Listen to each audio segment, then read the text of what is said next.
So I wanted to continue with the elemental body, which I gave a presentation and share with the Help for Helpers with in January. I think it was the first one of the year. So it's been, gosh, almost almost 4 months, 4+ months. And I'm glad I had that time in between because the first Help for Helpers, I talked about the three elements of water, earth, and air. And we have two more that I am to cover. One is about fire, and the other is space. And I actually asked myself, like, what do I actually want to say about fire? Because it's not an element that I feel like I've had so much exploration with. But now I feel like I embody a lot more fire in myself and can speak from it in a more embodied place rather than just a purely intellectual place. So, what I would like to offer today is to just share some of these thoughts and musings about these two elements and then take us into an experiential. And the experiential is borrowed from Continuum, which is a practice of conscious body movement practice. And it's extremely subtle and gentle. So it's very helpful for us to be in this kind of meditative state.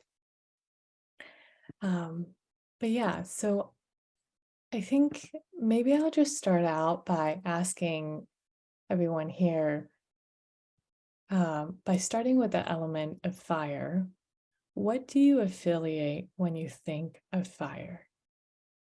What is your relationship to fire, and what do you think of when you think about the element fire? Danger. I think of excitement, energy. Playful expressivity. Passion. Nadi says power and strength in the chat. The sun permeating.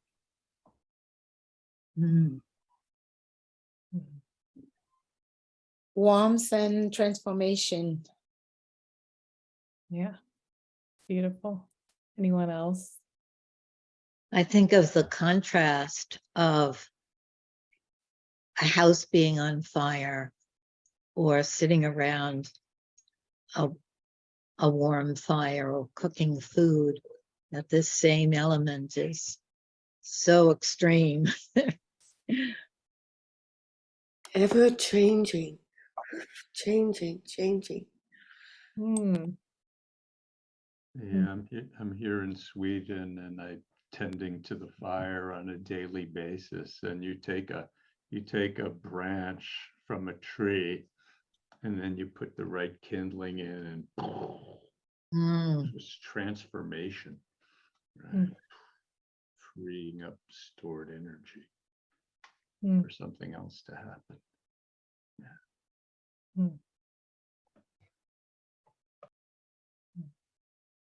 Yeah.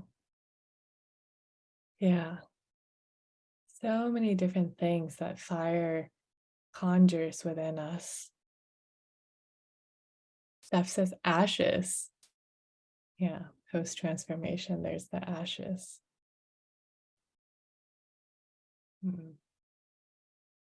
Kind of cleaning. Yeah. Lion. Yeah, similar to what Natty was saying, kind of the power and the strength. Yeah. And I had another one that came in that says sex. Anonymously. That's great. Yes, another form of transformation and creation. Yeah. Yes, thank you so much. So, yeah, I love that there's so much multiplexity with fire.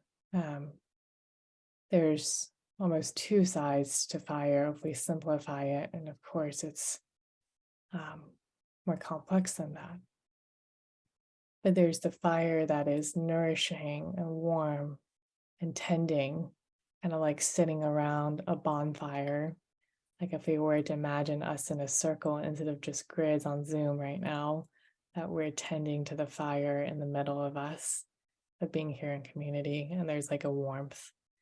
And that's a fire that is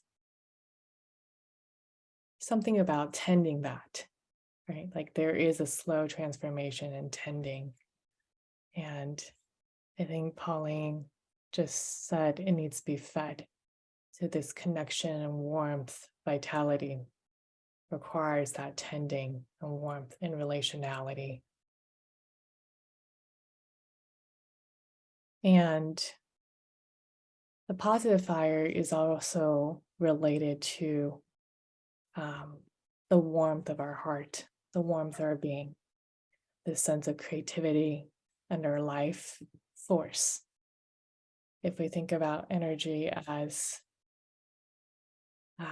all animate things in the world have its life force, it's life-giving. So everyone who is alive right now palpably exert that energy of fire by just purely being alive. And we feel the contrast of that for anybody who is not alive. Their bodies, the temperature becomes cold. So in essence, by pure being alive, we have the heat of the fire. And we can tend to that through the strength of our heart. According to the Dagara people in Africa, they say that fire is our connection to our ancestors. And their belief is that the ancestors in the other realms and us create contracts for our existence in the world. And it is our job and the job of the community to cultivate and to see through the flowering of each individual, to live into their fire and their purpose in this world. And it's not job of the individual to exactly figure it out on their own, but it is the job of the community and through the seeing of the others of the individual that fire blossoms and moves into the world, which is such a contrast from the Western world, I feel, where like so much of us is trying to figure out what our purpose is. I know I've been there through that churning of what is it for me to do? And there's such a larger thread of carrying the fire from the ancestral line into our world. Yeah, so fire is a mediator and between the different worlds, the spirit world and our world. And fire, like many of you said, is about transformation and rebirth. So the death and rebirth. The fire ceremonies in the Dagara tradition actually requires and asks of an individual to get so close up to the fire, like the extreme heat of the fire, that which they stay for as long as they can, that the fire actually transforms them, not on a physical level, but on a psychological level, so that the heat burns them until they feel like they're going to be set on fire, and then psychically they're transformed. So there's the power in that transformation. But at the same time, on the flip side of it, I think some of you have said power is action, is combustion, is a kind of speed and power, right? I think there's also the dark side of the fire. And the modern culture actually is identified with fire, if we think about it. There is, well, first of all, there's just more and more fire in our world due to the climate change. And there's less and less of water. And it really, to me, is a parallel in some ways with the modern culture that we live in. A lot of us live with a lot of fire. There's a sense of impatience, a sense of go, go, go, go, go. I had to do it fasterness. And that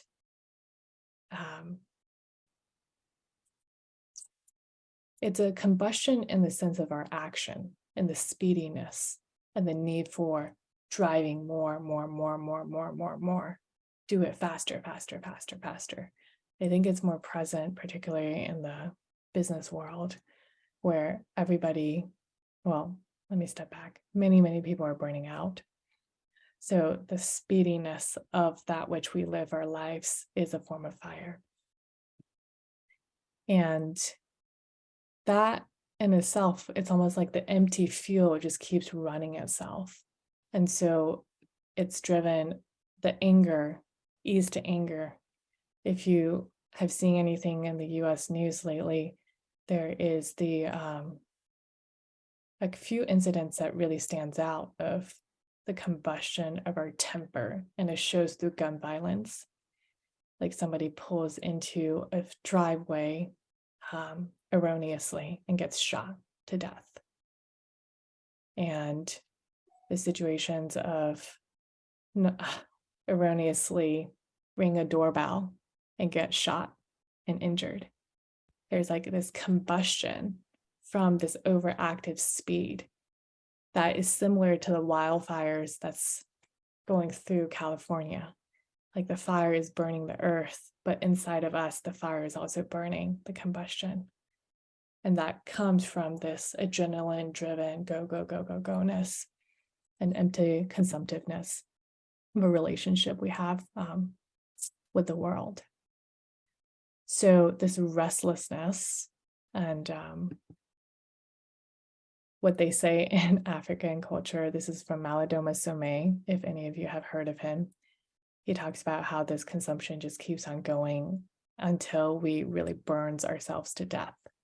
And that feels like, to me personally, is a process we're in right now culturally, this combustive cycle of burning ourselves to death. So yeah, I like to pause there for now and just get a few thoughts from people having heard that. What does it elicit in you? Any thoughts and feelings? Well, I mean, my thought is that the fire energy really needs to be handled skillfully. And I like the connection you made to burnout, which is, I think, something that a lot of us know well and know about, and which is, I guess, for me personally, a little bit easier to look at than the more serious situations you mentioned, which, because I think if I think of work burnout, I don't feel the same fear as thinking about gun violence.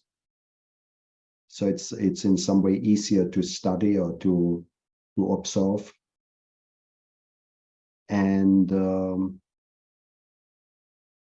yeah, again, that leads me to that this is really an energy that handled skillfully can be very beneficial and very nourishing. So that's where I'm ending up. This in some way it can be destructive and it can be nourishing. Mm-hmm. And so can we develop the skill to lean more into the nourishing possibility? Mm. As you're speaking about that, somehow like the thought of Kali also came up. The goddess Kali, where fire can be destructive, but in a positive way, where it's a form of destruction for the clearing of something new, so that can come through. So yeah, like if fire is also something to me that feels very uncontrollable in some ways, like as you speak about like how to lean on the nourishing side. And the other thing I was also thinking when you were speaking is how we play with fire using social media Mm. and how that contributes to the political fire Mm. experiencing. I like what Robert's bringing up about how to the word that comes from me is contain, and I think a lot of the images of earth, the element of earth helping contain fire, like the stones around a fire, Mm. this council fire, right? Or the fireplace in the home, right? And the engine of a car or a locomotive is structure that contains, the controlled explosion that drives the vehicle where we want to bring it. I'm a Leo with 5 planets in Leo. I've got so much fire, right? It can be exhausting even to myself. So I've really had to I still continue to study how to bring more earth, right? Structure, slowing down, literally feeling my bones and my butt in the chair in order to, manage what my gift of fire is. I love that. The earth contains, no matter how much is burning, the earth contains. These are similar to thoughts I was having, because if you take it to the containment of the fire within us, how important it is to contain our own fire so it doesn't burn other people, which is what we're talking about, that when we're out of control with that passion, with all, which is where we are right now, which is what you were saying. So we also need some containment for that to be safer. Yeah. Yeah. Our expression of anger and passion sometimes can be. The relationship also of fire and water. And you had talked a lot about water, but cultivating the water, the flow, determination of water in this kind of way of it finding its way. The movement of water seems so different than the movement of fire. So thank you, Abby, for bringing this such powerful element, and everything you have all been saying about the destructiveness and also the power and the sensing in the body as we are talking about all of this. I can feel the very powerful strength of the fire, of the getting together, for example, around a fire that is so powerful. I felt, oh yes, we are here around the fire together, and this is so powerful. And then at the same time, how destructive also, as Robert was saying, and thank you, Robert, for putting words to that. I didn't know how to phrase that. The destructiveness and so the energy of the fire is so, and I'm just trying to sense how we level that in ourselves, as somebody else was saying, Steph, I think, how not to let that fire burn other people or be destructive, and on the contrary, use it for the energy that is needed to do other things that are useful and out there in the world. So wow, that's and when you mentioned the fire of the ancestors and that being so strongly in all of us, so wow, so much there. Thank you, Abby. Yeah, I'd love to share what came up for me as you said that. Yeah, because the way I experience when I think about that combustive, like uncontrollableness, like if I experience anger in my body, it's this like energy in the backside, and it comes up and just floods my back, up my neck, right? Like totally overtakes me, and like I'm no longer in control. And then But the other nourishing sort of fire that is the tending, connective one, there's that fire that comes from my heart, the heart fire, and that is the heart radiance and the heart warmth, and that can be palpably felt as well. And that's such a different energy than the in the backside. It's good to hear Abby talking about the element of fire today. And it seems, as I hear about the fire element in our body, the more awareness of the fire element came to me. And it seems so easy for us to like channel our fire to something else, maybe the fire outside the world.